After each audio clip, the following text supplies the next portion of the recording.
Bonjour. Madame la greffier d'audience, pourriez-vous appeler l'affaire? La greffier d'audience, bonjour. Monsieur le Président, Mesdames et Messieurs les juges, il s'agit de l'affaire IT 0588T, le procureur contre Vujadin Popovic et consort. Le Président, je vous remercie. Je vois que tous les accusés sont présents. Pour ce qui est de l'accusation, aujourd'hui avec nous sont M. Mklowski, M. Anderpoy et Mme Cholian et M. Mitchell, je m'excuse.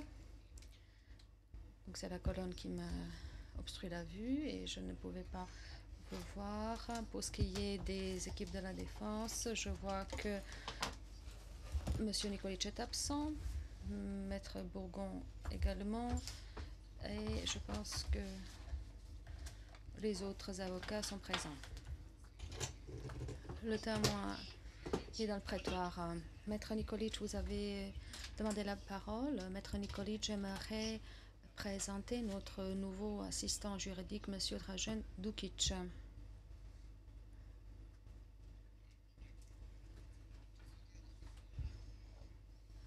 Le Président, merci. Bienvenue, M. Dukic. M. Van der Poel, avez-vous fini avec vos questions? Maître Lazarevitch, vous devez donc commencer aujourd'hui. Vous avez une demi-heure à votre disposition pour que le témoin puisse donc aller à l'aéroport et rentrer chez lui. Maître Lazarevitch, merci, Monsieur le Président. Le Président, bonjour à vous également, Maître Lazarevitch, bonjour. Docteur Ristivoyevitch, je vais faire de mon mieux pour en finir avec mes questions dans le délai qui m'a été imparti par la Chambre. Et je vous prie de parler un peu moins vite pour éviter toutes sortes de malentendus. À la page 92 du compte rendu, durant votre témoignage hier, vous avez parlé de la non-assistance en danger, une personne en danger. C'est une infraction pénale. Pouvez-vous nous dire quelle est la sanction prévue pour cette infraction pénale? Réponse, je pense que c'était la peine d'emprisonnement d'une durée maximale d'1 an et le minimum n'est pas défini, ou la peine minimale. Question. J'ai une autre question par rapport à cette infraction pénale. Est-ce que l'auteur de cette infraction pénale peut être une personne qui exécute ses fonctions officielles ou n'importe quelle autre personne? Réponse, tout le monde peut commettre cette infraction pénale, c'est défini par la loi. Question. Au début, la défense de M. Borovchanin a présenté M. Bayagic, un expert qui a parlé de l'organisation du MUP en détail, des états-majors, des forces policières, des unités du PJP, de la brigade spéciale de la police et d'autres choses par rapport à la police. Vu qu'à plusieurs reprises, on vous a posé des questions concernant certains de ces sujets, pouvez-vous me dire seulement si ces sujets faisaient partie de votre rapport ou bien est-ce que vous les avez analysés en détail? Réponse non. Je pense que j'ai déjà dit la même chose hier ou même avant. Je ne suis pas expert dans le domaine de la police, pour ce qui est de l'organisation, du fonctionnement de la police. Je pense que quand on m'a posé des questions de ce type, j'ai toujours répondu de la même façon. Question. Mis à part les unités énumérées dans l'ordre 64/94 du 10 juillet, dont on a déjà parlé à plusieurs occasions, dans votre rapport d'expert, est-ce que vous avez analysé une autre unité parmi les unités mentionnées dans les questions de notre collègue Maître Ostojic? Réponse non. Question. Durant l'interrogatoire de Maître Ostojic, c'est à la page 28007 et 28008 du compte rendu 17 novembre. On vous a avancé que la resubordination cesse une fois la mission confiée accomplie et que à partir du 11 juillet 1995, comme cela figure au compte rendu, il n'y avait pas d'offensive ennemie dans la région ou dans le secteur de Srebrenica. Vous souvenez-vous de cette partie de votre témoignage? Réponse oui. Question. Et vu que la position de cette défense est que l'offensive ennemie a cessé par la percée de la 28e division de l'enclave Srebrenica et au moment où cette division s'est trouvée sur le territoire contrôlé par l'armée de BIH et qu'à cette période-là, pendant cette période-là, M. Barovchanin sur la région de Bratunac et de Zvornik a été resubordonné à l'armée de la République Srpska. J'aimerais qu'on regarde plusieurs documents qui sont pertinents pour ce qui est de ce sujet. J'aimerais demander à la Chambre, puisque ce témoin analysait des règlements et non pas des faits, j'aimerais donc énumérer quelques documents pour que cela soit consigné au compte rendu. Le président, allez-y. Maître Lazarevitch, le document P47,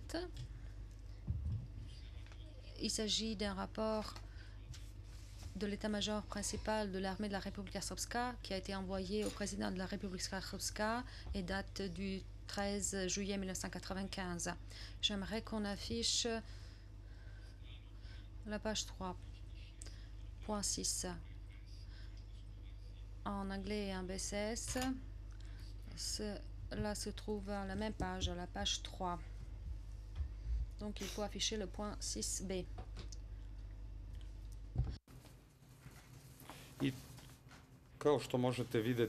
Comme vous pouvez le voir au point 6b, il figure que les unités du corps de la Drina étaient prêtes à opérer et que la première brigade de Bratunac et de Milici ont été resubordonnées au corps de la Drina et ont été impliquées au ratissage du terrain, etc. Est-ce que on peut conclure que le 13, pendant la journée du 13, il y avait toujours des activités de combat dans la région, dans la zone de responsabilité du corps de la Drina? Le président, oui, Monsieur Van der Poel. Monsieur Van der Poel. Merci, Monsieur le Président. D'abord, il s'agit d'une question directrice. Ensuite, ce témoin ne cesse de réitérer qu'il n'est pas témoin expert en domaine militaire et qu'il n'est pas en mesure de dire quand des activités ou des opérations de combat ont pris fin. Le président, M. Van der Poel, aurait raison. Le témoin, je pense que j'ai dit cela hier, j'ai dit cela à Maître Stojic et donc ma réponse serait la même aujourd'hui. Maître Lazarevitch, très bien. Pour ce qui est de ce sujet, j'aimerais que cela soit consigné au compte rendu, à savoir que des documents que je vais énumérer parlent des événements survenus après le 13, à savoir des activités de combat et de la participation aux activités de combat des unités du MUP après le 12 et après le 13. Comme Maître Stojic a suggéré, il s'agit des pièces à conviction P136, P137, P138, P139, P140, P48, P49, P30, P30, 61. Je vais m'arrêter là, il s'agit d'un grand nombre de documents. Vous avez le président, oui, avant de continuer, mettre pour vous et debout. Si ce sont des arguments des parties, bien entendu, mon collègue peut les soumettre quand il veut, mais peut-être pas devant le témoin.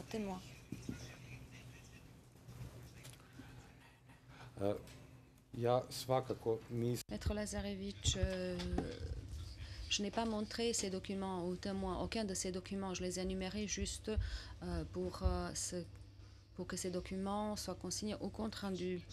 Le président, continuons. Et nous allons voir quel sera le déroulement. La suite, Maître Lazarevitch, pour ce qui est de la resubordination des unités du MUP, j'aimerais qu'on affiche le document 1D 1045. Il s'agit, cela sera affiché dans le système prêteur électronique. Il s'agit de la demande du commandement du corps de l'Adrina du 15 juillet 1995.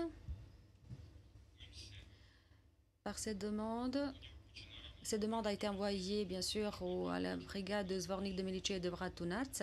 Il s'agissait des unités resubordonnées au corps de l'Adrina. Et dans cette demande, au point 1, sont énumérées les unités du MUP. Parce que le rapport porte, la demande porte sur la participation des forces. Réponse: où ont été engagées les unités de votre formation ainsi que les unités du MUP dans votre zone de responsabilité, comme suit, etc. Réponse: par rapport à ce document, je vais vous poser la question suivante. Est-ce que ce document, vu la date, à savoir le 15 juillet 1995, est-ce que dans ce document, il est question de la resubordination des unités du MUP et de leur engagement aux activités énumérées ici? Réponse: c'est un rapport. Le président, juste un instant. Monsieur le Président, je crois que le témoin va d'abord lire le premier paragraphe et ensuite, s'il peut, il peut répondre à la question. Je crois que cette question-là, de la façon à laquelle elle était présentée, elle était complètement en dehors du contexte de ce document. Naravno, nemam ništa protiv, naravno. Lazarevitch, bien sûr, donc je ne m'y oppose pas. Le document est affiché sur l'écran du témoin. Le témoin peut le parcourir. Le président, très bien. Entre-temps, je pense qu'il a donc déjà eu l'occasion de le parcourir. Donc vous pouvez continuer. Le témoin, il s'agit du rapport portant sur l'engagement des unités et qui a été envoyé au commandement du corps de l'Adrina parce que la situation sur le terrain n'est pas claire et il y a les unités du MUP et les unités du corps qui se trouvent dans votre zone de responsabilité. Et on y pense probablement aux unités du MUP qui ont été resubordonnées au corps de l'Adrina parce que ces unités se trouvent dans la zone de responsabilité du corps de l'Adrina. C'est tout ce que je peux vous dire. Je ne peux que supposer que c'était ainsi. Le président, oui, monsieur Van der Poel, je suis content de voir que le témoin a qualifié sa réponse parce que c'est une réponse qui est une supposition parce que le document même ne fait pas référence aux unités spécifiques qui ont été resubordonnées d'après le document du 10 juillet. Président, oui, monsieur Van der Poel, j'ai dit ça parce qu'il faut que ce soit consigné au compte rendu pour que cela soit plus clair. Le président, continuons et essayez d'éviter de soulever d'objections et de dire de commentaires pour qu'on puisse en finir au plus vite avec le témoignage de ce témoin, Maître Lazarevitch. Est-ce qu'on peut maintenant afficher le document 5D 1346? C'est l'ordre du commandement du corps de l'Adrina du 15 juillet 1995. J'aimerais que cela soit affiché dans le prêteur électronique.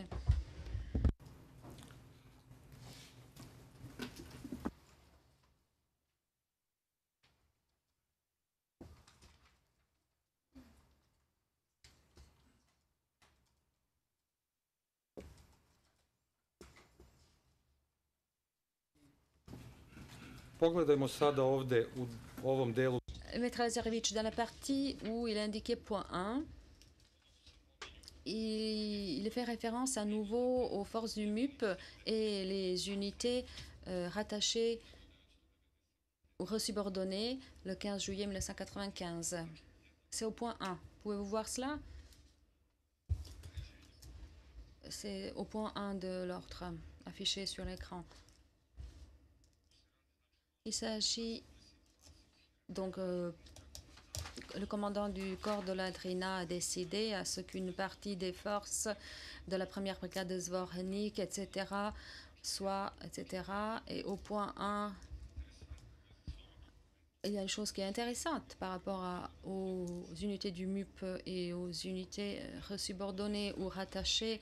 Il s'agit d'un ordre generala Krstića du général Krstić qui, donc, qui a été envoyé aux forces du MUP et aux unités rattachées. Le président, juste un instant, avant de répondre, oui, maître, pour vous. Peut-être le témoin peut regarder d'abord à qui cet ordre a été adressé.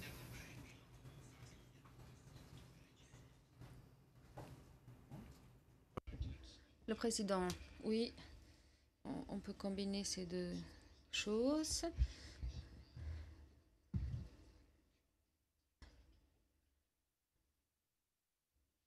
Donc, votre réponse est la question de Maître Lazarevitch, le témoin. Maître Lazarevitch, en haut, il est indiqué à la première brigade de Zvornik. Le témoin, oui, c'est une abréviation pour la brigade d'infanterie de Zvornik. Je suppose que cela veut dire ça.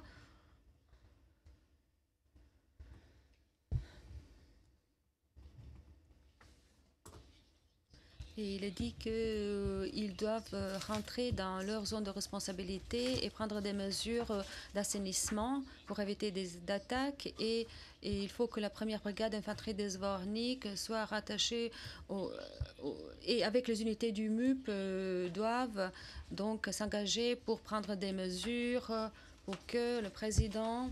Il faut que vous ralentissiez votre débit, s'il vous plaît. Le président hors micro.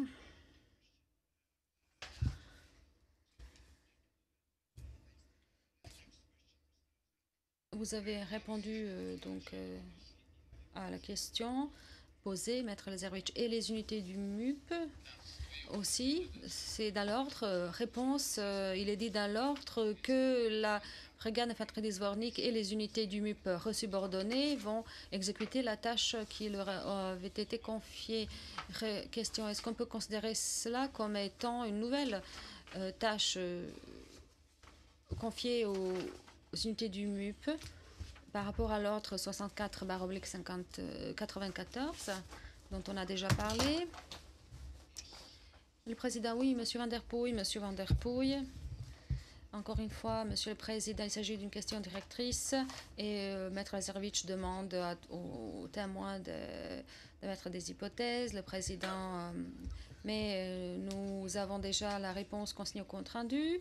Vous êtes levé trop tard. Posez votre question suivante, Maître Lazarevitch. Est-ce qu'on peut afficher 5D 729 927?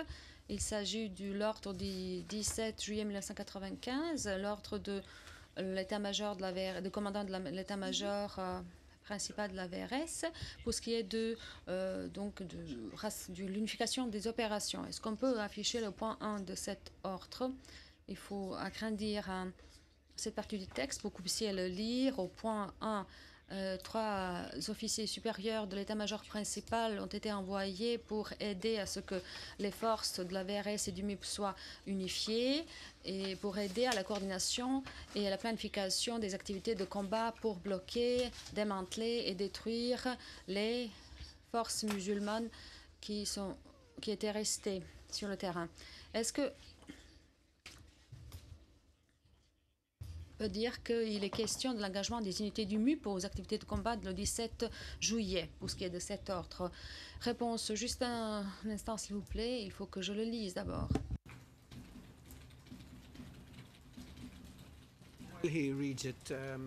Président.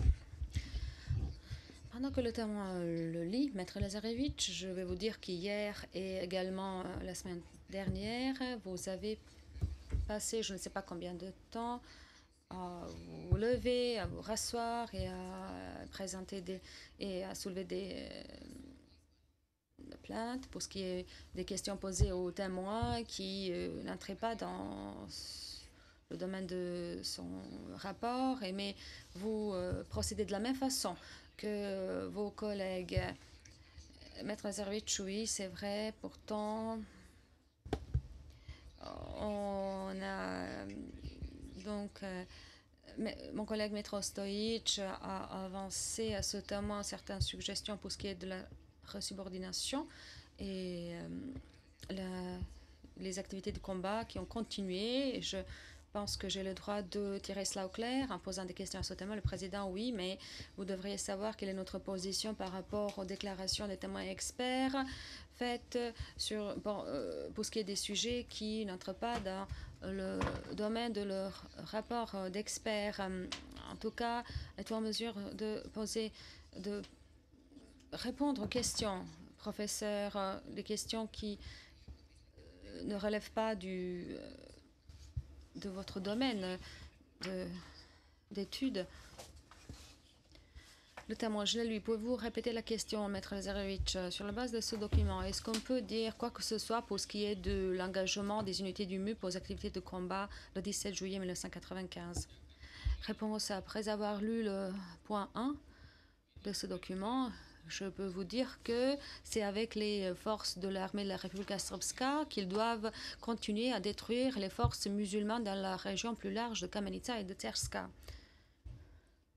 Sada bih samo hteo da pogledam. Question: j'aimerais qu'on regarde un autre document. J'ai encore deux questions à vous poser. Le document PD 5D 1, 3, 20.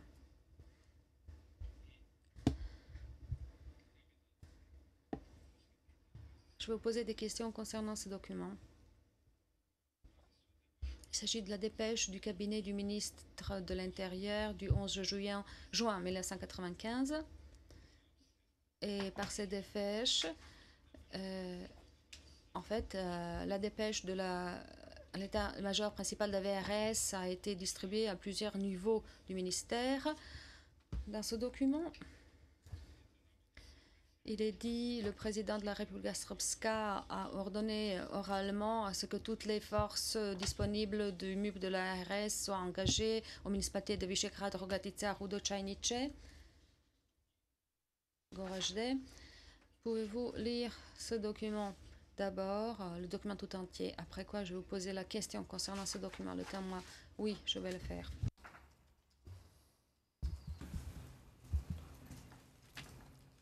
Vi ste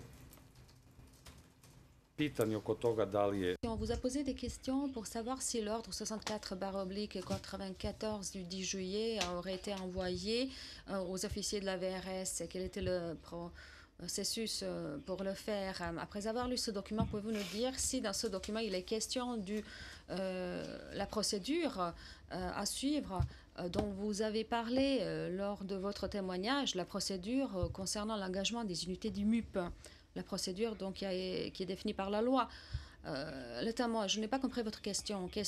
Dans ce document, vous pouvez voir qu'il s'agit de l'ordre oral du président de la République. Le témoin, oui, c'est ce qui est écrit dans ce document. Question, et ensuite le commandant de l'état-major principal s'adresse dans ce document en disant qu'il faut prendre des mesures pour que dans des municipalités suivantes, ces unités soient rassemblées et envoyées dans la 14e brigade d'infanterie légère d'Herzégovina et il faut les engager à la demande du commandant de la brigade. Question, c'est ce qui est écrit ici. Question, est-ce que c'est la procédure dont vous avez parlé, la même procédure qui s'appliquait au document 64/95 et lors de laquelle les unités, et en suivant cette procédure, les unités du MUP ont été engagées? Réponse, dans cette dépêche, cette procédure prévue par la loi est décrite. Question, c'est à quoi portait ma question? Justement, réponse, c'est seulement la description de la procédure à suivre pour engager ces unités. Donc oui, c'est ça, c'est la procédure décrite. La procédure prévue par la loi. Question, ma dernière question est comme suit.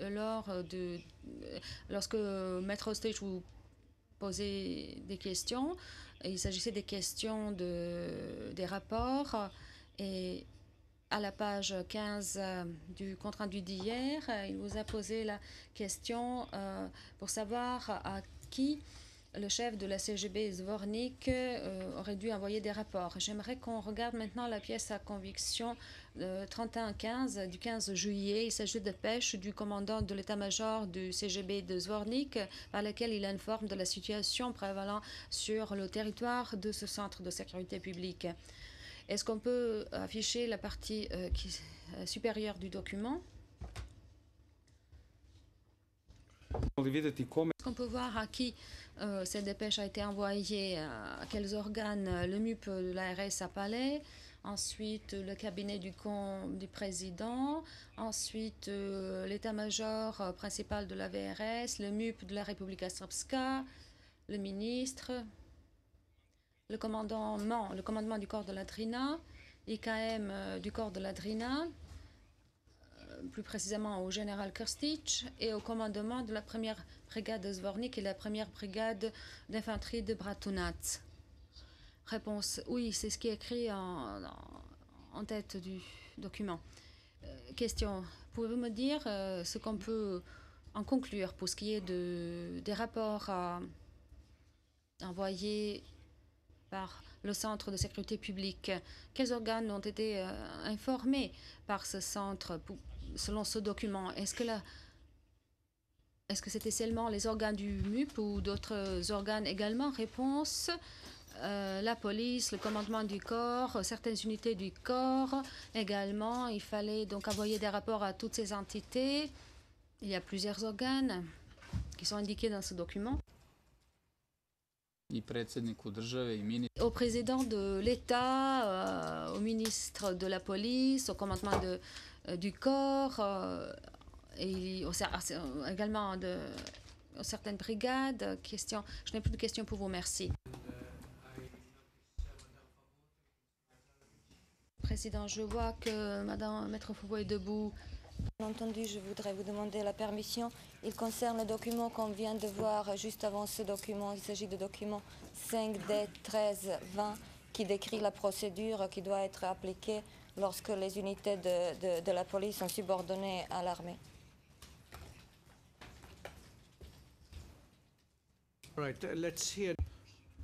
Écoutons la question et puis nous verrons si nous pouvons l'admettre. Qui date du juin 95, qui n'a rien à voir avec Srebrenica, avec l'opération de Krivaja à Srebrenica. Donc ce que je voudrais demander le témoin, est-ce que dans les documents qu'il a vus lui-même, a pu voir un tel document concernant la subordination des unités de la police à l'armée?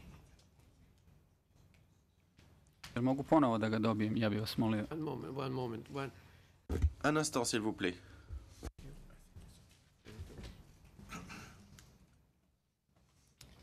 Dans la région, dans l'action qui nous intéresse, c'est-à-dire 95 pour Srebrenica.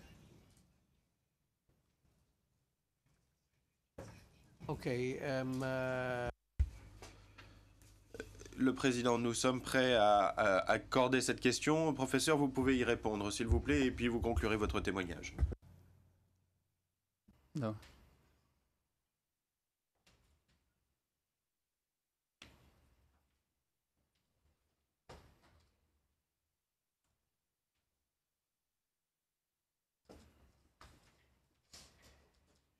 Le témoin, pouvez-vous répéter votre question parce que j'ai lu encore une fois. Donc votre question était: avez-vous jamais vu, s'agissant de l'opération Krivaja à Srebrenica en juillet 95, un document de la police ou du président de la République qui suivait la procédure telle qu'elle était décrite dans le document 5D1320, c'est-à-dire qui informait l'armée de la Republika Srpska que la police lui sera subordonnée?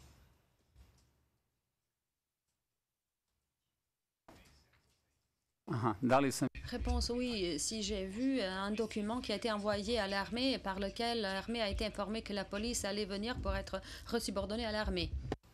Non, je ne peux pas me souvenir de cela.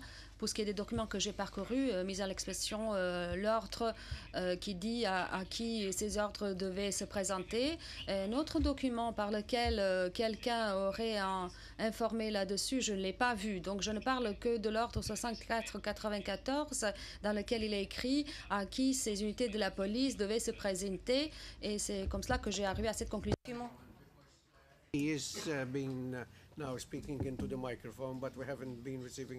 Le président. Donc le témoin n'a pas parlé dans le micro tout le temps. Nous n'avons pas reçu l'interprétation de sa réponse. Le document dont il parle, le témoin expert, est-ce qu'il peut nous lire? Est-ce que le témoin peut nous lire du document dont il parle, il s'agit de l'ordre du 10 juillet 95 qui apparemment il a avec lui. Est-ce qu'il peut nous dire à qui cet ordre était adressé?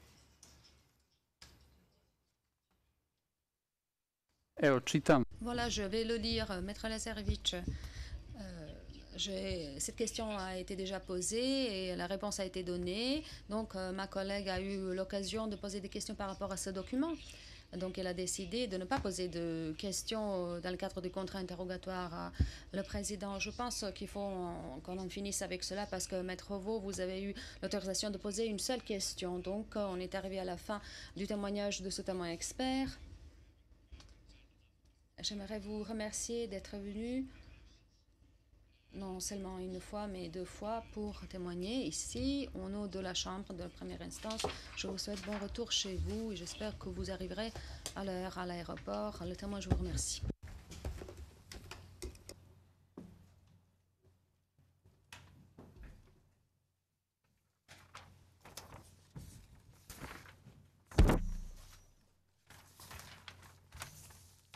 Le président,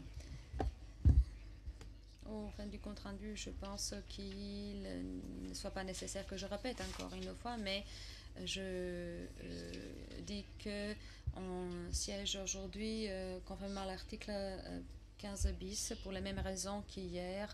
Est-ce qu'il y a des documents versés au dossier, Maître Lazarevic? Maître Lazarevic, Monsieur le Président, je pense que notre liste a été déjà proposée à être versée au dossier. Notre liste de pièces à conviction.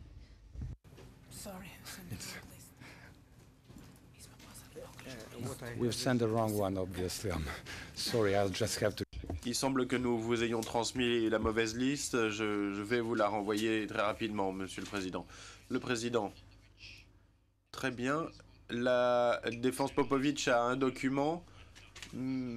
Maître Jivanovic, oui, nous avons transmis une liste avec un seul document. Le Président, un seul document. Maître Jivanovic, oui.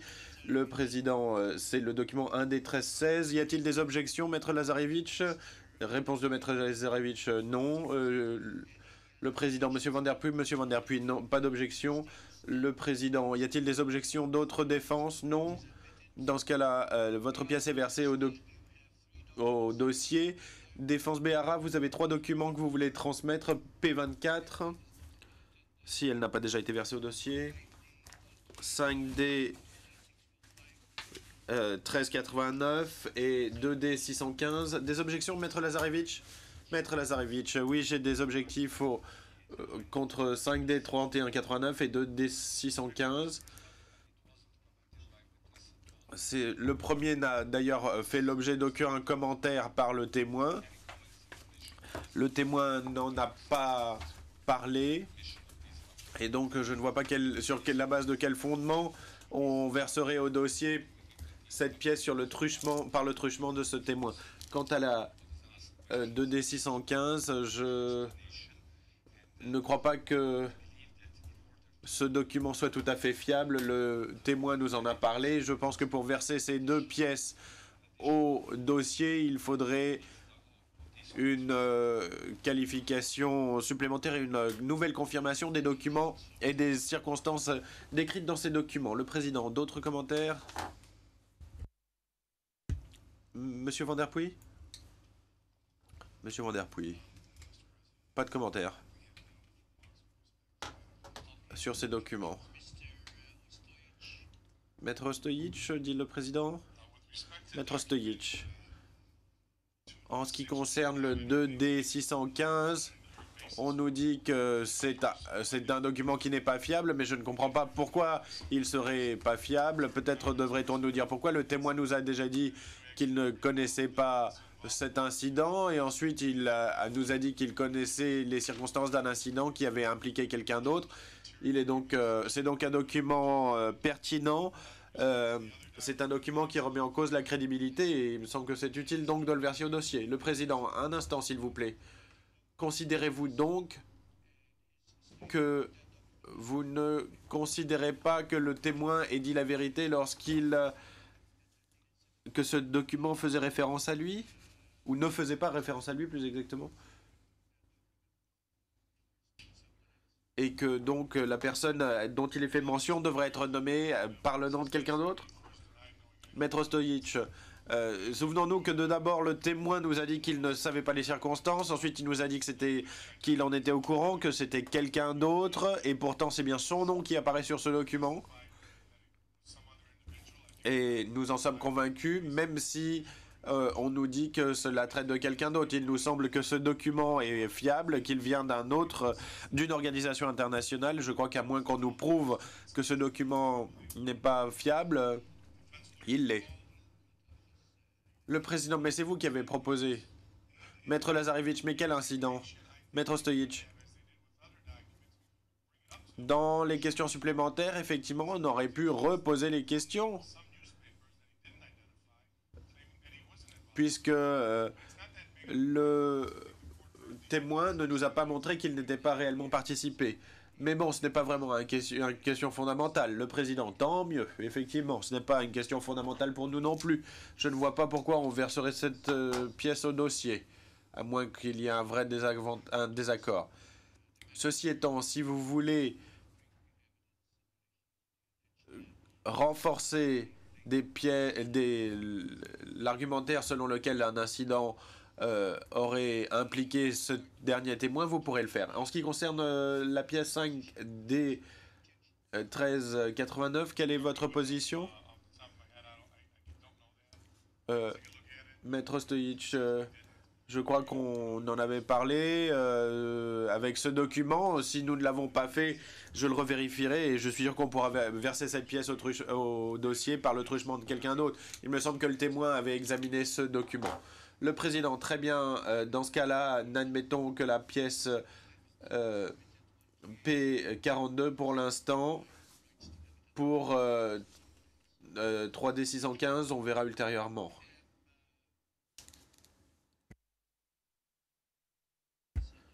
Alors, je vois, Maître Lazarevitch, que nous avons reçu la liste, enfin.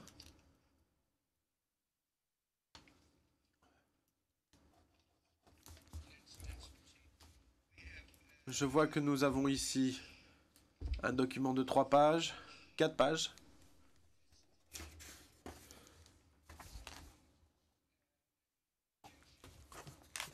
Y a-t-il des objections de l'accusation quant au versement de ces pièces ou de l'une quelconque de ces pièces au dossier?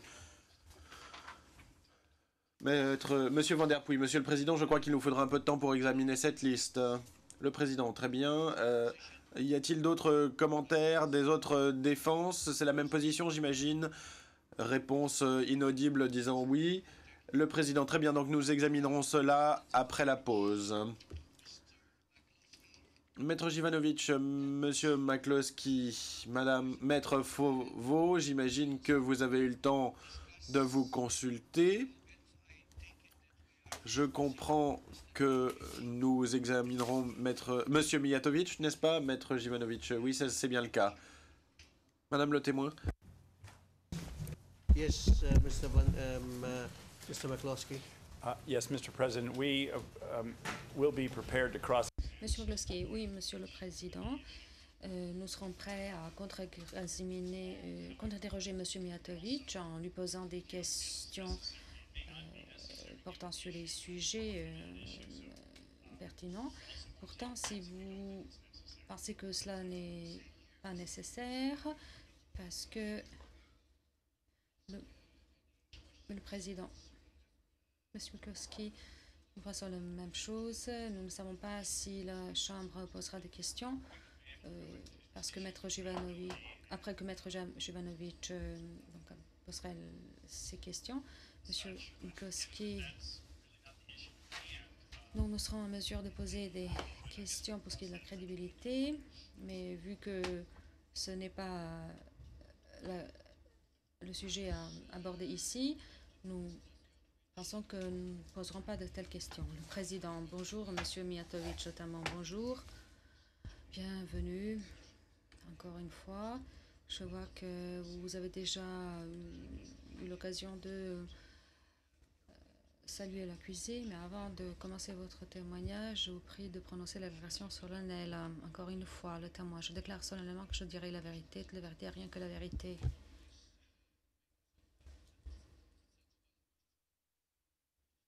Le président, merci.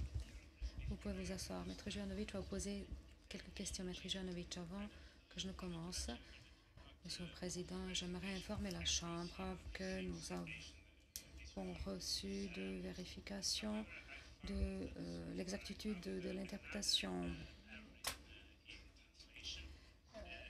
Pourtant, j'ai pu donc voir une autre faute d'interprétation à la page 21 946, ligne 5 à 15. Donc la faute s'est glissée dans la première phrase. Je vais lire cela en BCS sur la base de ces documents. J'ai pu constater que pour le mois de juillet 1995, d'après les déclarations des employés de l'hôtel, quelqu'un, mais ils ne savent pas qui, quelle personne exactement, a pris les journaux et les registres du mois de juillet avant. Ou a saisi plutôt. L'interprète se reprend. Je vais m'arrêter là.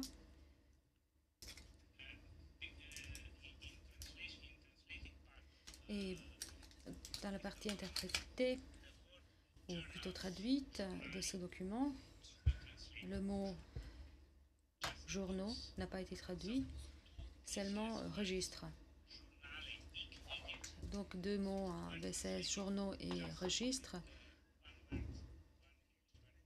ou livre. Donc il y avait deux mots en BCS et seulement un mot, livre, où le registre a été traduit, books en anglais. Le président, merci pour cette clarification. Comme d'habitude, vous êtes très appliqué pour ce qui est de votre travail, Maître Jovanovic. Je suppose que maintenant, vous pouvez poser vos questions au témoin. Je vous suggère d'expliquer au témoin pourquoi il a été convoqué à nouveau au tribunal, en d'autres termes, pour lui dire qu'il ne s'agit pas des caprices de la Chambre. Monsieur Mitchell, vous étiez debout et ensuite vous êtes assis. Monsieur Mitchell, nous sommes d'accord pour ce qui est de cette modification, mais le mot journaux a été traduit logbook en anglais pendant tout le temps. Et j'aimerais que cela soit consigné au compte rendu. Le président, oui, Maître Jovanovic, oui, mais dans la version correcte de la traduction donc appropriée, le mot journaux n'a pas été traduit, seulement le mot knige, books ou livre. Le président, oui, Monsieur Mitchell, j'aimerais dire que le mot journaux se traduit habituellement en anglais comme logbook. Le président, cela a été traduit ainsi dans la dernière version de traduction. Pour ce qui est de la page en question, ligne 7 à 10. Continuez, Maître Jovanovic. Merci. Bonjour, le témoin, bonjour. Maître Jovanovic, je vous ai déjà dit pourquoi vous avez dû revenir ici pour témoigner, mais je vais répéter cela. En fait, il est nécessaire que vous expliquiez certains points de votre témoignage qui concernaient seulement votre travail pour ce qui est du rassemblement des documents à l'hôtel Fontana à Pratunat. On va vous poser des questions seulement à propos de cela. Le témoin, je comprends, merci. Question. J'aimerais d'abord que vous me disiez quelle était votre tâche que je vous ai confiée en tant que conseiller principal pour ce qui est du fonctionnement du travail à l'hôtel Fontana. Réponse, la tâche était simple. On m'a dit que je me rends de me rendre à l'hôtel Fontana Bratunac pour retrouver les preuves pour ce qui est du séjour de Voyadim Popovic en juillet 1995 à l'hôtel, pour ce qui est des nuitées de Voyadim Popovic à l'hôtel Fontana, et de les photocopier et de vous les remettre. Et c'était tout.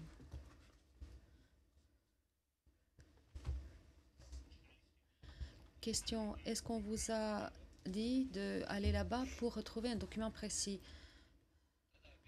Réponse, à l'époque, on m'a dit que seulement il fallait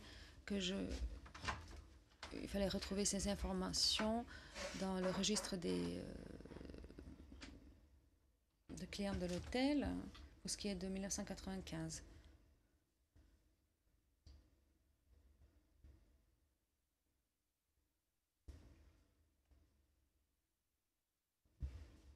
Question. Pouvez-vous me dire qui vous avez contacté pour s'acquitter de votre tâche? Réponse. Vous pensez pendant que je faisais des vérifications? Question. Non. Avec quelle personne vous avez contacté en premier lieu? Réponse. J'ai contacté avec Illich Brano par téléphone. C'était la seule personne qui, pendant longtemps, était de garde ou de permanence à l'hôtel Fontana. Donc il était présent à l'hôtel Fontana tous les jours, et c'était la seule personne à qui j'ai pu m'adresser pour ce qui est du travail, ce qui est le fonctionnement de l'hôtel. Question. Quelles étaient les informations que vous avez reçues de cette personne? Réponse. Il m'a répondu à ma question, qui est le directeur de l'hôtel et à qui il faudrait que je m'adresse pour demander les informations de façon officielle. Il m'a dit que c'est un directeur par intérim de Bielina. Son nom, je ne l'ai pas retenu, et j'ai demandé à Brano de le contacter parce qu'il l'appelait souvent. Donc je lui ai demandé à ce qu'il le contacte pour qu'il me donne l'autorisation à ce que j'entre à l'hôtel pour procéder de façon officielle. Question. Pouvez-vous me dire quel était le résultat de cette conversation ou l'issue de cette conversation? Réponse. Après avoir obtenu l'autorisation à entrer à l'hôtel, c'est Brano qui m'a fait transmis cela.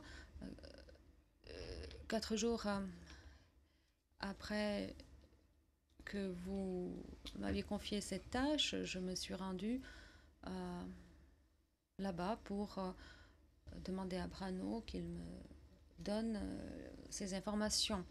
Question. Pouvez-vous me dire ce qui s'est passé par la suite, une fois sur place, une fois à Bratunac? Réponse. Après avoir donc vu Brano, il m'a donc amené dans la cave de l'hôtel. C'était très obscur, et il m'a mené dans une pièce qui n'avait pas de porte en fait, et sur des étagères il y avait une pile de papier. Il ne s'agissait pas de livres, il s'agissait de papier, d'un amas de papier qui s'y trouvait pendant des années probablement. Donc, il a commencé à feuilleter ces papiers, après quoi il m'a dit que il n'y avait rien parmi ces papiers à quoi j'aurais été intéressée. Et dans la même rue,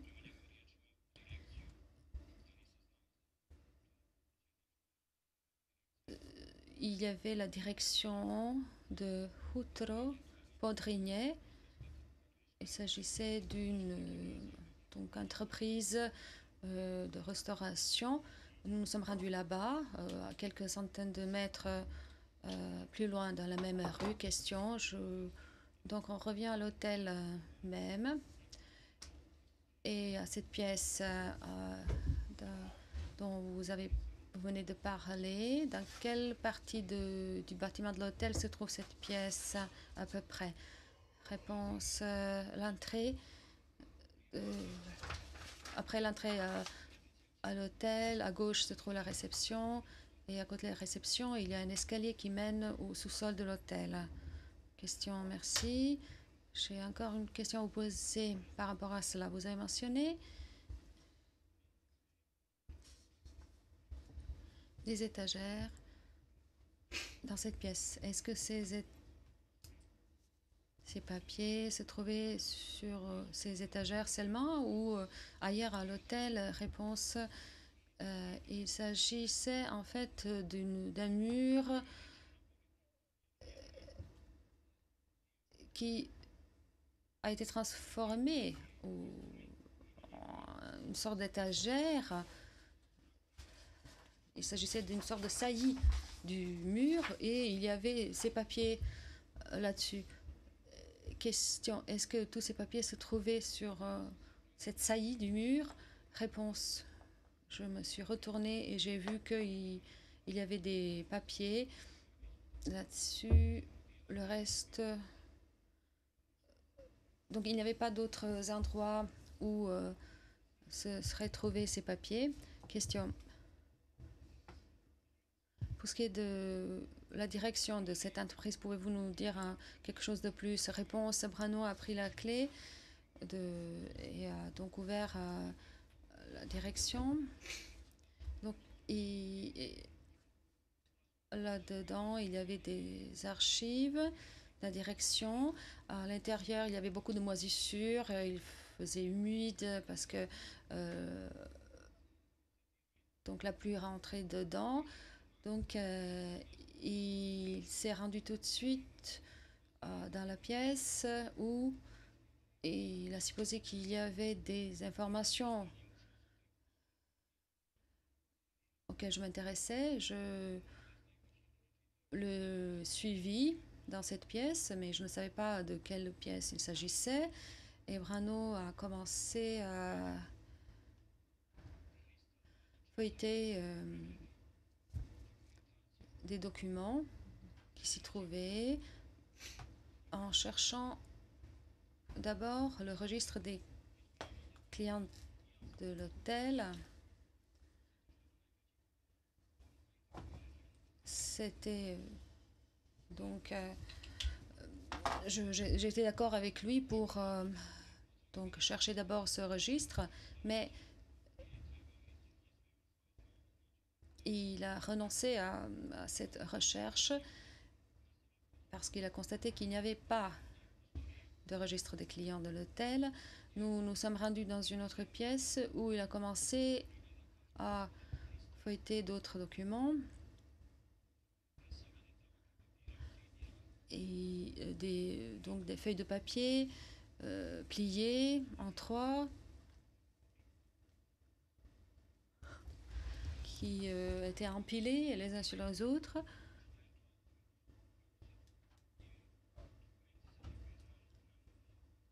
Et il m'a dit qu'il s'agissait des journaux. Pour la première fois, j'ai entendu dire qu'il s'agissait des journaux. Je me suis rapprochée de ces journaux. Je peux vous les décrire brièvement. Le président, oui, Monsieur Mitchell, Monsieur Mitchell. Monsieur le Président, donc les journaux doivent être traduits en anglais, logbook. On a déjà discuté de cela.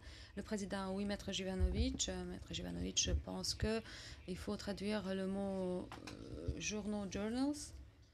Monsieur Mitchell, Monsieur le Président, c'est la position officielle du service de traduction et d'interprétation. Maître Jivanovic, je n'ai rien contre ce type de traduction.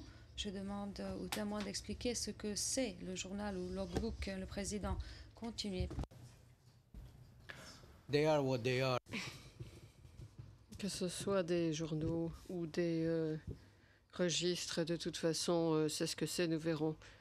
pour finir, quel terme lui attribuer? Question. Monsieur Mijatovic, je souhaite vous poser une question. Pourriez-vous ralentir un petit peu, s'il vous plaît, lorsque vous témoignez?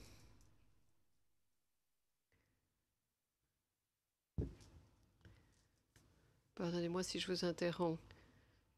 J'étais justement sur le point de vous dire ceci. Pourriez-vous, s'il vous plaît, reprendre là où vous vous êtes arrêté? Je ne sais pas si vous le savez, où nous sommes arrêtés. Question. Lorsque je me suis rapproché de cet endroit, Banet avait déjà terminé l'inspection de ce qu'il appelait des journaux. Donc, moi, j'ai fait de même. Et c'est la raison pour laquelle je suis tout à fait certain de leur aspect, parce que je ne manquerai pas de les identifier. C'est une feuille d'un format assez grand. La taille est bien définie. Il fallait les plier 3 fois et pas seulement une fois. Et chaque feuillet comportait le mois et qui était précisé par rapport à ce que l'on inscrivait dedans et écrit à la main. Et il y avait la date, à commencer par le mois de janvier, tout en haut, et ensuite on passait au mois de février et on suivait cet ordre-là, cet ordre chronologique. Question. Un autre point, je crois que nous avons une petite difficulté. Est-ce que vous nous avez dit que vous étiez en mesure de reconnaître ces journaux, ces registres ou pas? Et pourriez-vous simplement répéter ce que vous avez dit à propos du format de ces derniers? Mais veuillez ralentir, s'il vous plaît. Réponse. Bien, merci. Ces documents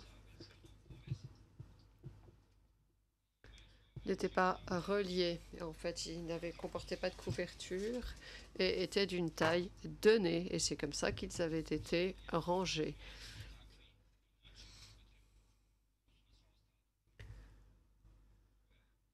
Ils sont uniques en leur genre. Les seuls documents qui ont cette taille, ce sont précisément ceux-là. Les autres sont différents.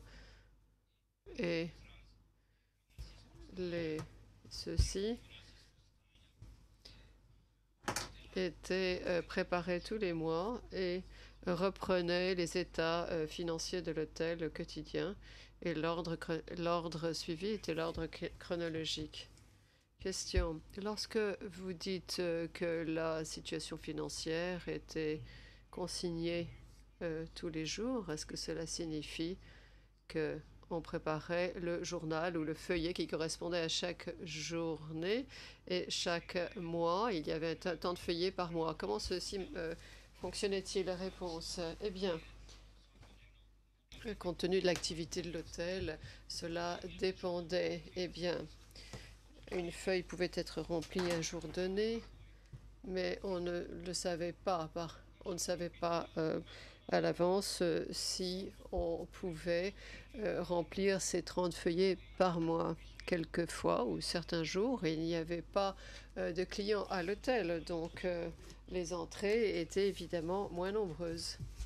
Donc, un mois comporte évidemment un certain nombre de jours. Question. Je crois que vous nous avez dit que ces feuillets n'étaient pas reliés, qu'ils ne comportaient pas de couverture. Mais pourriez-vous me dire si il y avait une façon de ranger tout ceci? Est-ce que ceci était bien rangé ou pas? Réponse. Eh bien, oui. Il est vrai que ceci semble être un système assez bien ordonné. C'était bien rangé. Mais dès que j'ai commencé à les consulter, j'ai constaté que cela suivait un certain ordre. Question. Bien. Et vous avez réussi à retrouver tous les journaux correspondant à cette année-là. Il y en a un qui manquait. Réponse. Il y en a un qui manquait, celui du mois de juillet. Et je l'ai constaté par moi-même parce que je triais tout ceci et mois par mois. Et j'avais du mal à croire que le mois de juillet manquait. C'était... et Branet avait constaté la même chose avant moi. Donc, c'était quelque chose vraiment qui était qu'on ne pouvait pas ne pas remarquer.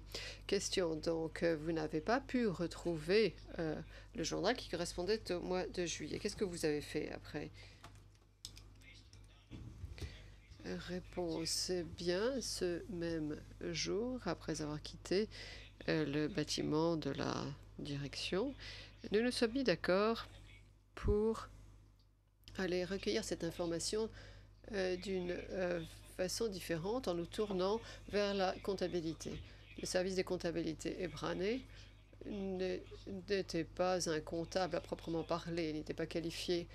Et en général, il était plutôt garçon de café et n'était pas disposé à enfreindre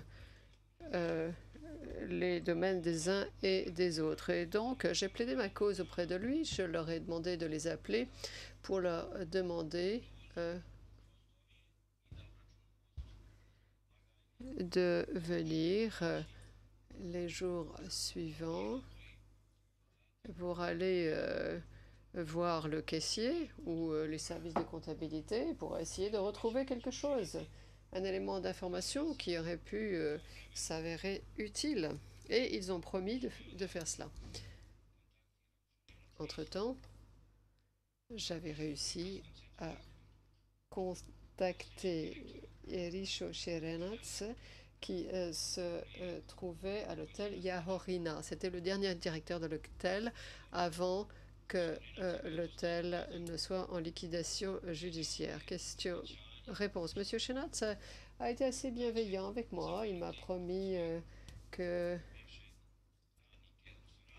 qu'il allait en parler avec ses anciens salariés, ou plutôt la femme qui s'occupait du service de comptabilité, et il m'a dit qu'il pensait que ces personnes-là pourraient faire ce travail et retrouver les documents, parce que c'était des personnes qui étaient tout à fait consciencieuses. Monsieur Mijatovic, ne vous inquiétez pas, vous aurez cet élément d'information en temps utile.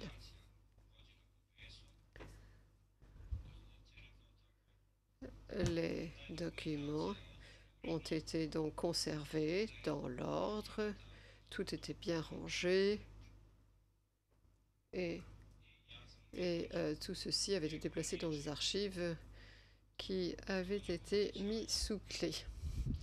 Et donc je l'ai pris au mot et je lui ai demandé de tenir sa promesse. J'attendais qu'il me convie et que l'on puisse retrouver les documents. J'étais persuadée que ce serait le cas. Question. Très bien. Alors, qu'est-il arrivé après cela? Après avoir reçu des éléments d'information en réponse, entre-temps, j'ai appris que le chef comptable et le caissier avaient aidé Brana et qu'ils avaient pu mettre la main sur le document et les factures. Et on a pu retrouver la feuille correspondante au nombre de clients qui étaient venus à l'hôtel pendant le mois de juillet. Donc, il m'a appelé au téléphone. Baraya m'a appelé au téléphone. C'était 10 jours après mon départ. Il m'a dit que je pouvais venir le voir pour venir chercher des photocopies des extraits de ce grand livre comptable. Question. Donc, pourriez-vous nous dire comment s'est fait cette remise de documents? Qui vous a remis des photocopies de ces documents? Réponse.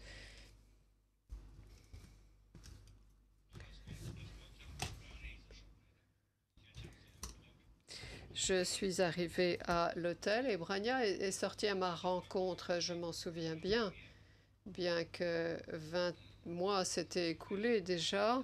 Nous étions dans la rue et il m'a remis ces photocopies. Il n'y avait pas de page de couverture. Il m'a dit, voilà, c'est ça que vous cherchiez. Voilà, je vous le donne maintenant. Et c'est tout. J'ai donc, je lui ai pris les documents des mains et devant lui, j'ai parcouru ces pages. J'ai constaté qu'il s'agissait de factures. Les photocopies n'étaient pas franchement de très bonne qualité. Et il y avait également d'autres documents sur lesquels figuraient des noms de personnes. Moi, je suppose qu'il s'agissait en fait de compléments d'information en annexe aux factures ou sur la base desquelles ces factures avaient été établies. Il y avait, je ne sais pas, des confirmations de réservation ou des réservations, comme un reçu correspond à une facture. C'est la même chose en fait dans l'industrie hôtelière. J'ai tout de suite vu qu'il y avait environ 30 documents. Je ne les ai pas comptés. Ça n'est ni beaucoup, ni pas beaucoup. J'ai également remarqué qu'il y avait des factures qui avaient trait au restaurant, ce qui avait été consommé au restaurant, boissons consommées au restaurant et plats également. Question.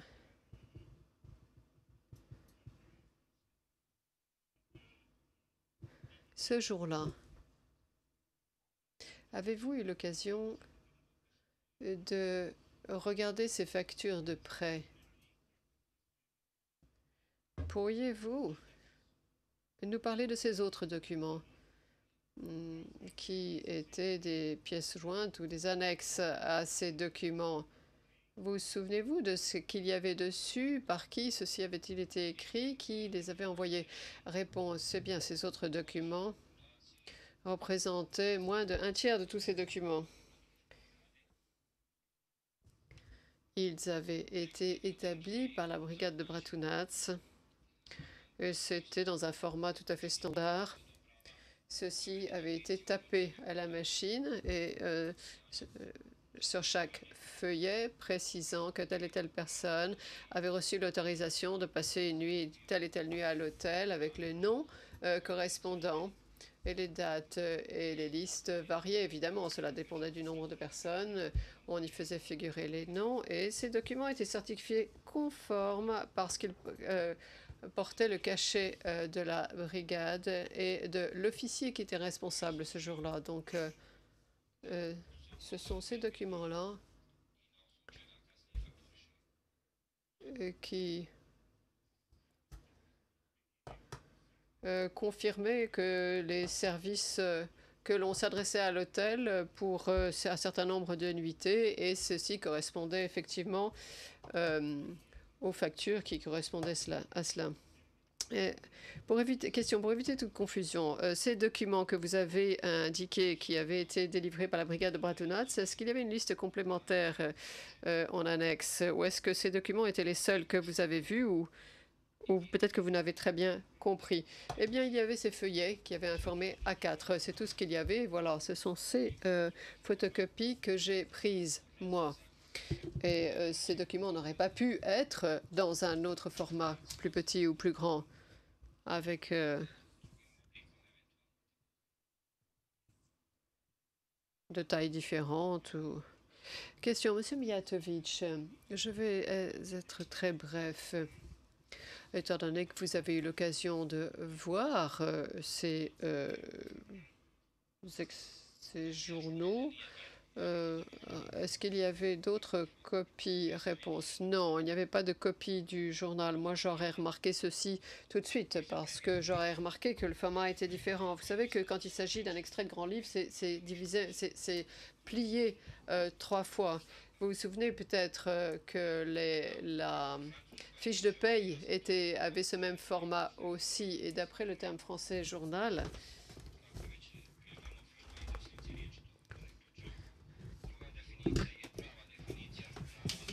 l'interprète précise qu'elle n'a pas entendu ce que le témoin a dit. Le président, veuillez répéter, s'il vous plaît, arrêtez-vous. Veuillez répéter parce que les interprètes n'ont pas pu vous suivre.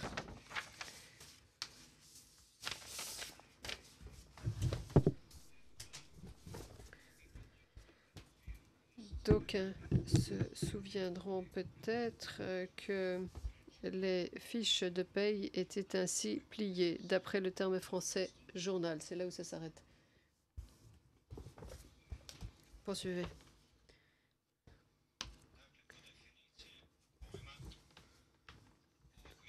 D'après la définition de ce document qui nous intéresse, cela signifie que c'est un journal ou un livre, un grand livre dans lequel sont inscrits tous les chiffres qui correspondent à un ordre chronologique. Également, cela peut vouloir dire un journal, un magazine, etc. aussi. Sad bih hteo da vas zamolim još nešto da mi kažete. Među kopijama... Question. Donc, parmi ces documents que vous avez reçus, est-ce qu'il y avait des pages du... Da bih vas molio da mi odgovorite. Među tim kopijama, da li su bili neki dokumenti u Est-ce qu'il y avait quelque chose avec la liste des clients? koji bio, kako sam razumeo, vaš zadatak da... Je les aurais reconnus. Réponse, une dernière question. Donc, parmi ces copies, est-ce qu'il y a des documents qui comportaient le nom de Vujadin Popovic? Parce que...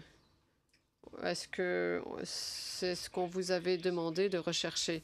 Réponse, oui, j'ai remarqué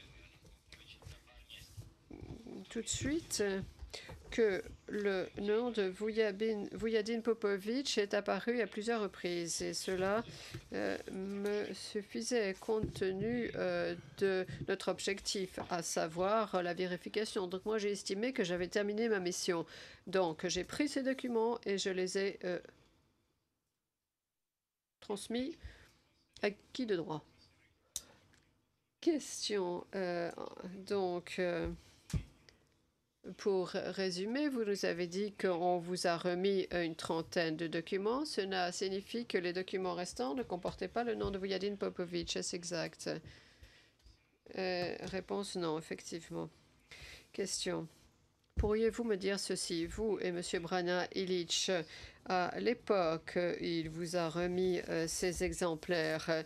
Est-ce que vous avez préparé une liste ensemble de documents qui confirmaient vous avez remis ces documents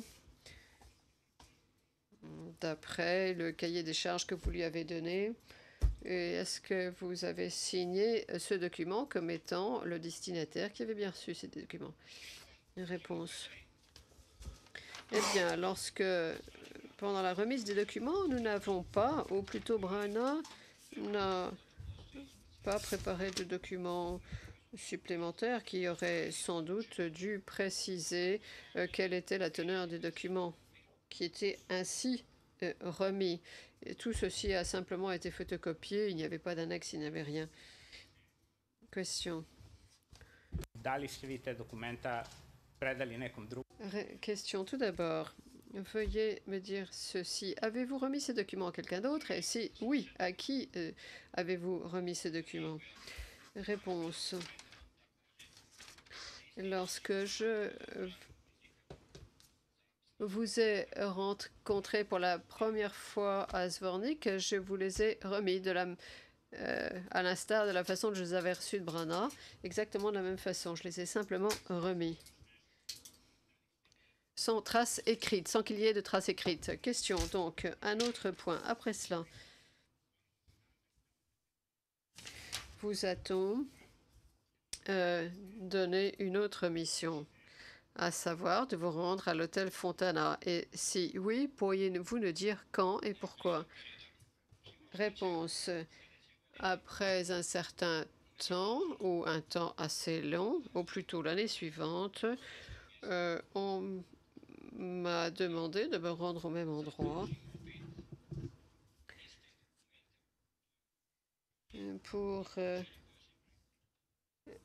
afin de rechercher les mêmes documents et photocopier le même nombre de documents comme j'avais fait la première fois. Donc j'ai fait la même chose et j'ai procédé de même. J'ai appelé M. Ilic tout d'abord et il m'a rappelé très rapidement après 2 jours pour me dire que les photocopies avaient été faites et je pouvais aller les chercher. Je suis allée les chercher le jour même ou le lendemain? Question.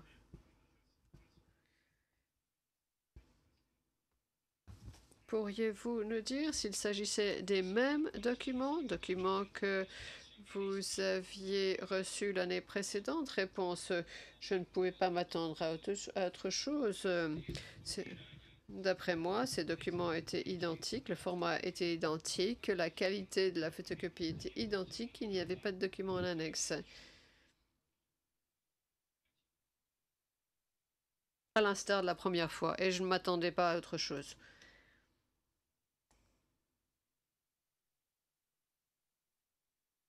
Question. Lorsque vous dites sans annexe, est-ce que vous voulez parler du reçu qui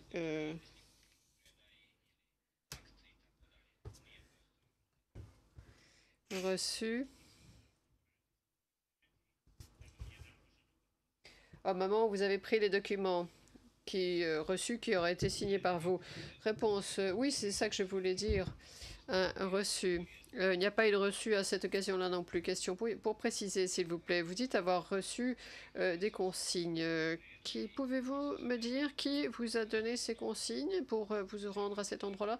Réponse, Monsieur Zivanovic, ou plutôt, écoutez, vous m'avez dit que vous avez égaré ces documents, donc j'ai accepté cette explication. Et je pensais que c'était une chose très aisée que de...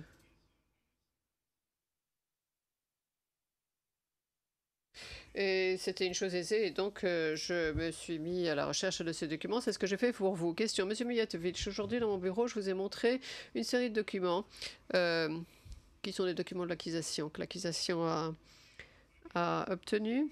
Je vous ai lu une partie de la déclaration de Monsieur Gallagher, qui a interviewé Monsieur Branja Ilic à propos, entre autres, de cette remise de documents. Je vous ai montré ces documents que M. Branja Ilic a évoqué. Bien, alors, dites-moi ceci, s'il vous plaît. Lorsque vous comparez ces documents-là avec les documents que vous avez reçus, vous, pouvez-vous me dire s'il s'agit de 2 séries de documents tout à fait identiques? Et s'il y a des différences, quelles sont ces différences? Réponse, eh bien, ces 2 séries de documents sont identiques. Quelque chose que j'ai pu voir au premier coup d'œil. Question. Merci.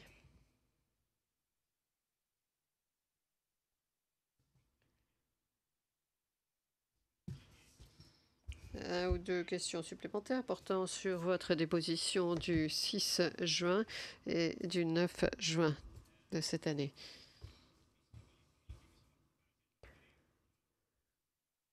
Nous vous avons montré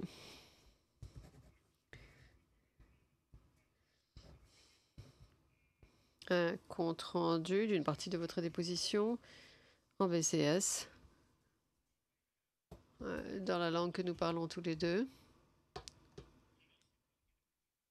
Et vous avez pu lire ces 2 extraits qui étaient contestés en quelque sorte.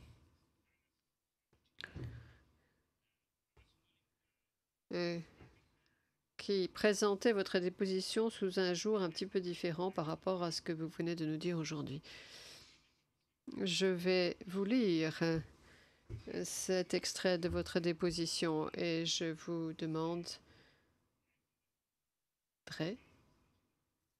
de bien vouloir me dire, parce que vous avez précisé qu'il y avait quelques omissions. Donc, je souhaite que vous expliquiez ceci au juge de la Chambre.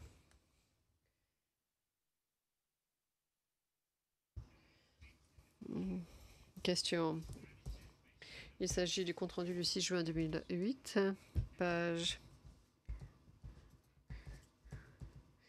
21 917, ligne 2 à 10.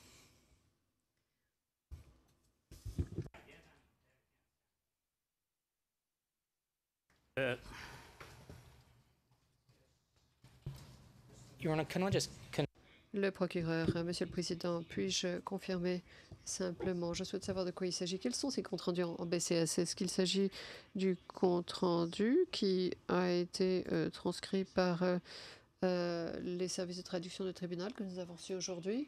Ou est-ce que c'est l'ancienne version que nous avons reçue ce matin? Question. Oui, non, c'est ce matin, non. C'est le compte rendu qui m'a été fourni par le bureau du procureur, par Monsieur McCloskey. Mais je pense que c'est la même chose que la version en BCS des services de traduction du tribunal. Je crois, hein? Le procureur, je crois, à la seule différence près, c'est que nous avons remis un compte rendu des lignes 2 à 10 et les services de traduction n'ont examiné que les lignes 5 à 10. Je voulais que ceci soit consigné. Le Président, je vous remercie. Question. Donc, en fait, ma question porte sur le compte-rendu des pages 5 à 10. C'est simplement la réponse et pas la question. Question. Alors, à cette occasion-là, vous avez répondu ceci.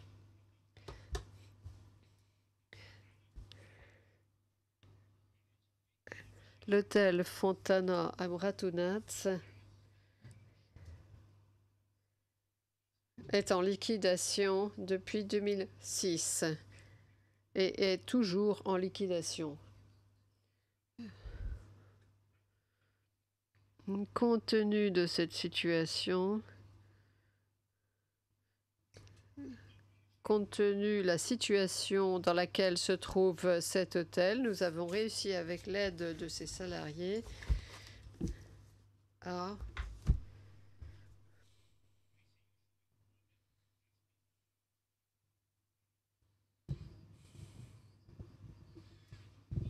qui figure encore sur la liste des salariés de l'hôtel, nous avons réussi à mettre la main sur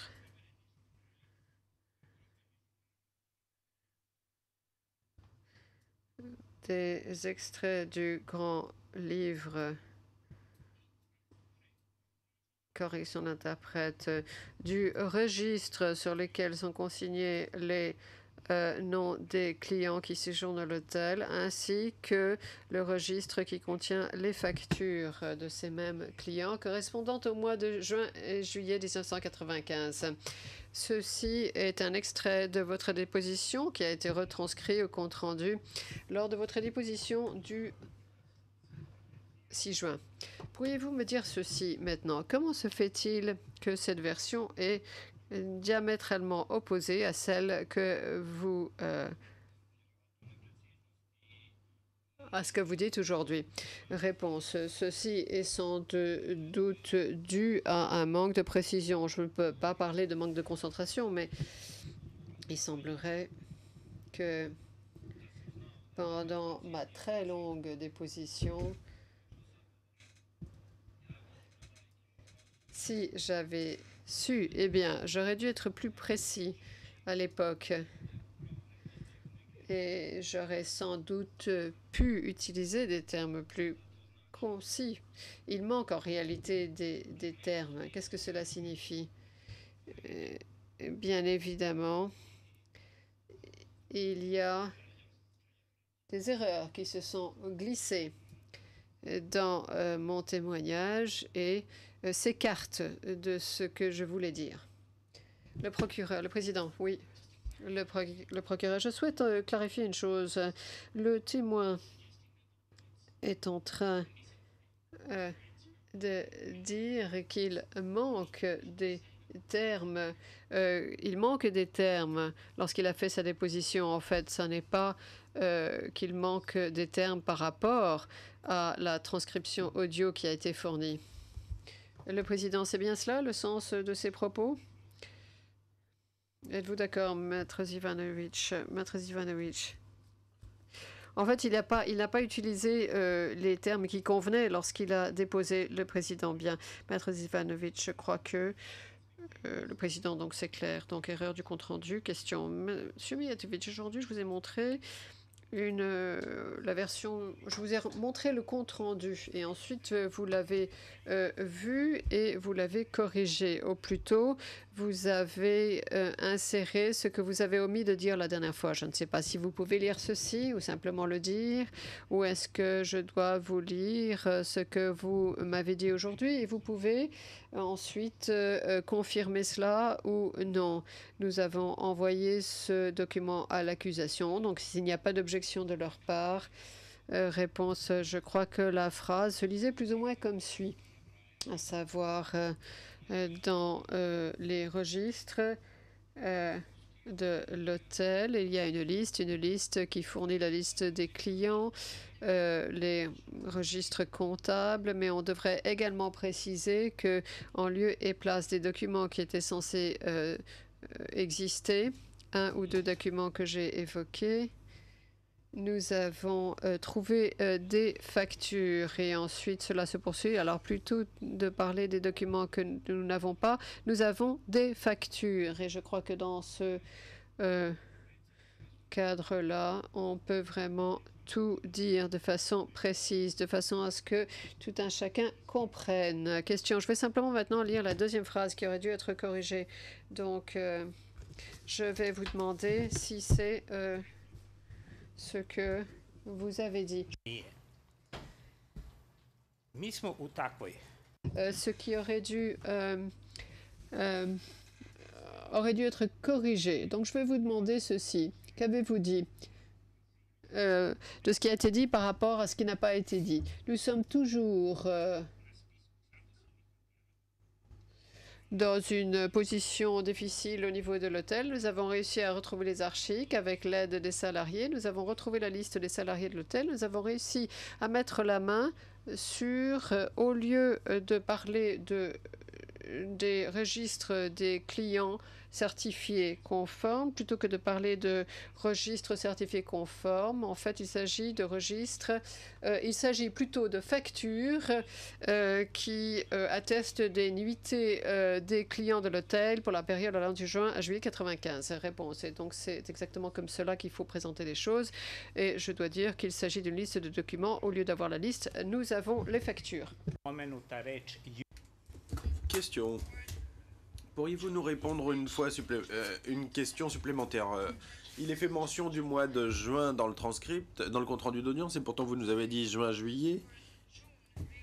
Puisque c'est le mot juin qui a été utilisé, pouvez-vous nous dire pourquoi et à quoi cela correspond? Réponse. Puisque la période précédente a été évoquée, effectivement, je l'ai dit parce que cela voulait le dire, parce que je voulais le dire, mais effectivement, on parle du 1er au 31 juillet. J'ai évoqué juin, peut-être par erreur. Oui, mais monsieur, pouvez-vous nous redire si vous aviez pour mission d'examiner les dossiers de juin 95? Réponse non, absolument pas.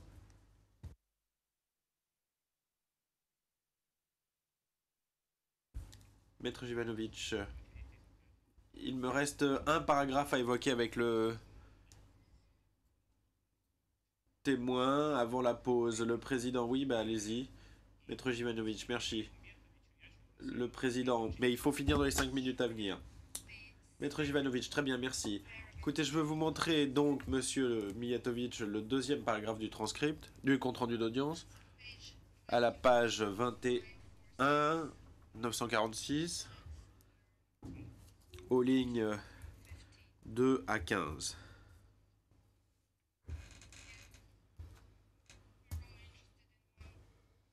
Encore une fois, il n'y a qu'un fragment de ce compte-rendu qui nous intéresse particulièrement.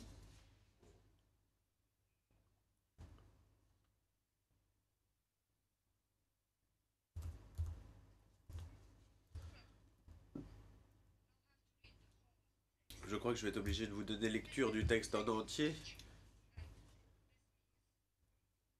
Je cite, « C'est assez technique, à savoir trouver exactement les documents dont nous avons besoin pour une période particulière et savoir d'où les trouver dans les archives. Est-ce que cela revient de la caisse, du bureau du comptable, les registres auxiliaires et ou autres. Alors même que nous cherchions à trouver ces documents, j'ai pu m'assurer que pour juillet 95, comme les employés de l'hôtel nous l'avaient déjà dit, quelqu'un, inconnu d'eux, avait pris les journaux et les registres traitant du mois de juillet avec l'aide du commissariat de police de Bratunac. Cela avait eu lieu quelques années auparavant. Ces documents ne se retrouvaient plus dans les archives de l'hôtel. Cependant, les employés, les agents de caisse, le comptable et autres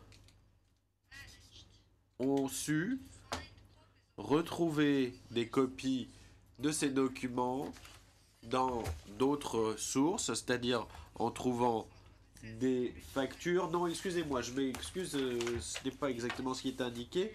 Je reprends des factures, les journaux, le registre des clients, le registre des clients étrangers et autres. Puis, nous avons pu reconstituer les documents dont nous avions besoin, que nous étions supposés retrouver. Et ils ont pu les retrouver.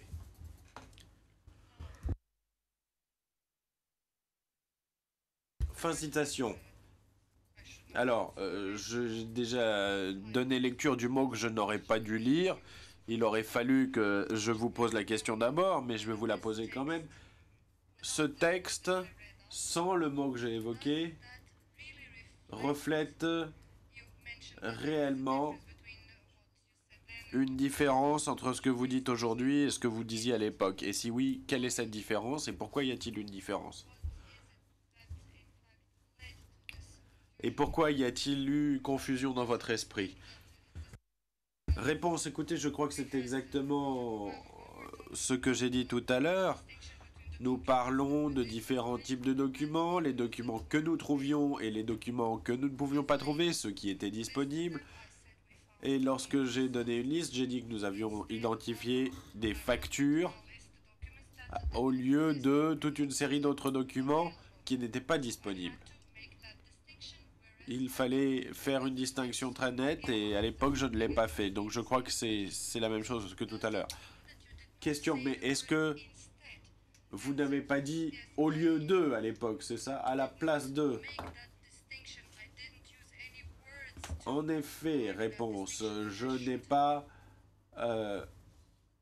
identifié clairement cette distinction et j'aurais dû en fait le faire.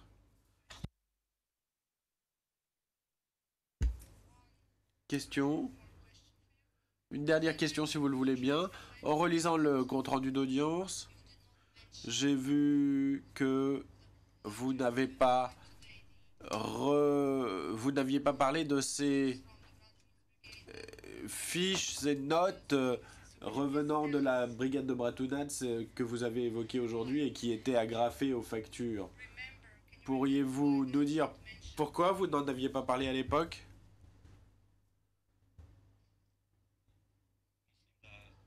Réponse. Je crois que la première fois, je n'ai pas évoqué ces notes de confirmation, ces autorisations, parce qu'ils faisaient partie intégrante des documents que j'ai reçus. J'aurais peut-être dû les identifier précisément, mais comme nous l'avons déjà dit, je n'ai pas été extrêmement précis à ce moment-là et je ne les avais pas évoqués, sans doute parce qu'il y en avait plus que les autres documents, à savoir les autres factures. Merci, Monsieur Mijatovic. Apporte comme commentaire final Monsieur Maître Jivanovic. Le Président, très bien, nous allons faire une pause d'une demi-heure. À compter de ce moment, donc nous reprendrons à 16h20.